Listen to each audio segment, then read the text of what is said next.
Good morning, friends. How are y'all? I have the whole crew this morning with me. Yeah. Today's a very special day, and why is it so special? Advent. Advent. Can you hear the excitement in our voices? We are so excited. It means that we get to start Advent. We get to light our candle tonight. Get to Advent calendars. We get to eat chocolate, and it's so exciting. And Advent is so exciting because the whole season you get to be excited about who?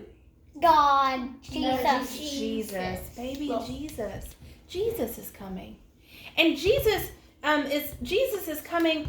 And what was Jesus? He was a Messiah, a king, a prince. He was not a prince. A king. A king. But like when you think of a king, what do you think about when you think of a king? Like strong, royal, rich, very wealthy, has a huge castle. Very mean. With a ginormous. Do you guys hear all that? It's a lot of ideas. It's a lot of ideas. But yes, typically we think of a king, and that in that time was what the Jewish community was hoping for. They were hoping for a messianic figure. They were hoping for someone to come and defeat a military. They were hoping for like what you think. But what's so great about this time and this season is that we get to hope for a different kind of king, don't we? Yeah. Yeah. We get to hope for a different kind of king. A king that brings what? Hope.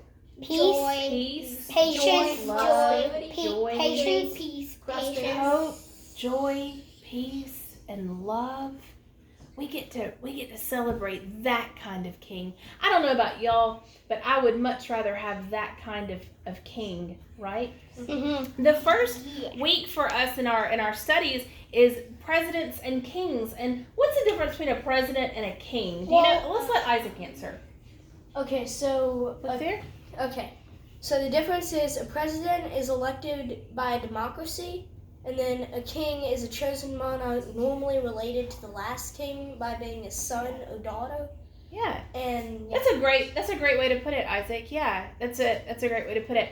But what I like though is that we don't even have that kind of king coming. We don't have a president that's elected by the people. We don't have a king that's elected by a monarch or follows some specific rule. We have a king that came and kind of crushed all of those rules, didn't he? Yeah.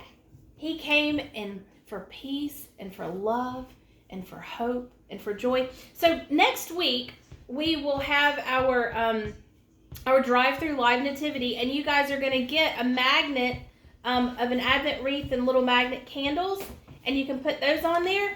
But this week, if you guys have cloves and tangerines at home, you can make these fun little pomanders. I think that's how you pronounce them.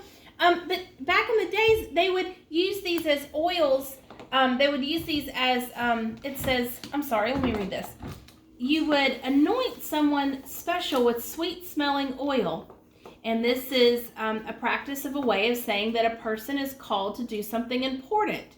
In some places around the world, people make sweet-smelling gifts called pomanders at Christmas time to remember Jesus as king. So we all have little tangerines or clementines, and then there's these whole cloves you can get at your grocery store, and you just pop them in there, right? Can you help me, Mom? Yeah, and you can put them all in there, as many as you want, or as many, and look. Give that a smell. What does it smell like? Oranges and yummy food. It smells really It smells like that mister that you got a few years ago. It smells Like really they good, put the doesn't oils it? in. So this is a great way to remember that Jesus was someone very important that came, right? We can smell and give them as gifts to people. Sweet smelling oil. It smells so good, doesn't it? Well, thank you guys so much. We'll see you next week, okay? Bye. Bye.